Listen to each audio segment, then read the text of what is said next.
Hello जी, welcome to another vlog. नाज़रीन, आज आप लोगों की खिदमत में एक ऐसा कंट्री लेके आया हूँ जो कि आप लोगों को कम वक़्त में पासपोर्ट दे दें और उस पासपोर्ट में आपका शेंजन कंट्रीज़ में फ्री एंट्री होगा। जी हाँ नाज़रीन, जैसे कि आप लोगों को पता है कि बहुत सारे ऐसे लोग हैं जिन्होंने बहुत ज़्यादा ट्राइयाँ की है। उन्होंने शेंजन कंट्रीज़ का किया, कनाडा का, अमेरिका का, ऑस्ट्रेलिया का, यूके का और बाकी सर्बिया हो गया और सारे कंट्रीज़ में उन्होंने अप्लाई किया और उनको कामयाबी नहीं मिली है। तो आखिरकार वो एक ऐसा कंट्री ढूंढना चाह रहे हैं कि चाहे वो एशिया में हो, मिडिल ईस्टर्न कंट्री में हो या यूरोप के आसपास हो, तो उसका पासपोर्ट जल्दी मिले और उसके पासपोर्ट पे ही आप लोग अपनी एंट्री करवाएं शेंजन के किसी भी कंट्री में।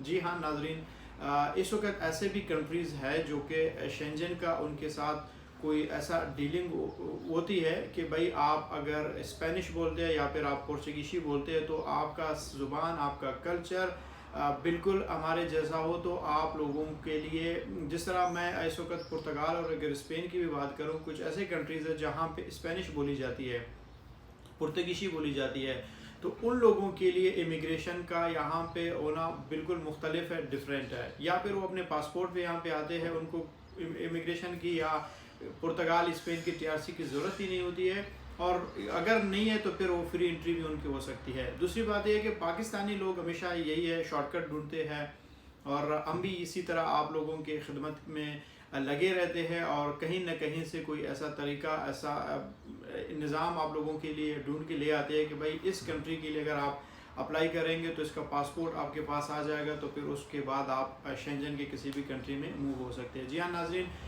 वो कंट्री है ब्राज़ील। ब्राज़ील एक कंट्री है जो कि वहाँ पे पुर्तगीजी और स्पेनिश बोली जाती है। उनकी अपनी लैंग्वेज है, थोड़ा बहुत फ़र्क है, लेकिन ये है कि फिर भी उनको ये स्पेनिश कहते हैं, स्पेनिश बोली जाती है, और पुर्तगीशी उसको कहते हैं पुर्तगीशी, लेकिन उनकी अपनी ब्राज़ीलियन लैंग्वेज होती है, सिमिलर टू पुर्तगीशी और स्पेनिश होती है। तो जो पाकिस्तान में है, मस्कत, कतर, ओमान, इंडिया में होते हैं, इन लोगों के लिए जो ब्राज़ील का पासपोर्ट का तरीका मैं बताऊंगा, उसका क्या तरीका होता है। ये क्या होता है कि आप डायरेक्ट वहाँ से किसी के साथ अगर आपका कोई रिलेशन है, कोई रिश्ता है या किसी के साथ आपकी शादी होती है, तो भी आपको विद इन 3 मंथ्स आपको पासपोर्ट मिल जाता है। और दूसरा तरीका ये है कि आप बिज़नेस वीज़ा के लिए अप्लाई करते हैं या फिर आप विज़िट वीज़ा के लिए अप्लाई करते हैं। तो जैसे ही आपका वीज़ा लग जाता है, विज़िट वीज़ा या फिर बिजनेस वीज़ा, विज़िट वीज़ा के लिए आपके requirements Pakistan, Dubai, मस्कत, Qatar, Oman से है कि आपके पास बैंक स्टेटमेंट और ट्रैवल हिस्ट्री, अगर ट्रैवल हिस्ट्री नहीं है तो फिर आपका कोई इनविटेशन होना चाहिए, ठीक है। तो अगर आपके पास कोई इनविटेशन आपके पास होती है तो उसके बेस पे आप अप्लाई कर सकते हैं जो ब्राज़ील का विज़िट वीज़ा है।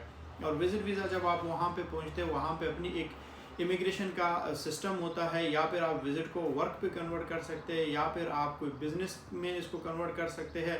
तो जैसे इसको कन्वर्ट करते हैं, आप अपने रिक्वायरमेंट्स को, वहाँ के टैक्सेस जिस तरह देने होते हैं, वहाँ पे कितने टाइम के लिए आपने रहना होता है, तो उसके बेस पे आप जो है ब्राज़ील का वीज़ा ले सकते हैं। और जैसे आपके पास ब्राज़ील का वीज़ा आता है तो फिर वीज़ा के बाद आप वहाँ पे पहुँचते हैं, एंट्री होती है और विद इन 1 ईयर आप जो है ब्राज़ील का जो पासपोर्ट है वो ले सकते हैं। जैसे आपके पास पासपोर्ट आता है तो उस पासपोर्ट पे आप पुर्तगाल में फ्री एंट्री कर सकते हैं, आप स्पेन में भी फ्री एंट्री कर सकते हैं। तो फिर उसके बाद आपके ऊपर डिपेंड करता है कि आप यहाँ पे पुर्तगाल में इमिग्रेशन को फॉलो करते हैं या फिर आप विदाउट इमिग्रेशन के आप ब्राज़ील का जो पासपोर्ट है उसको इस्तेमाल करेंगे। तो अगर ब्राज़ील से रिलेटेड किसी को कंसल्टेंसी चाहिए, हमारे सर्विसेज चाहिए, तो आप लोग हमसे रब्ता कर सकते हैं। Thank you so much.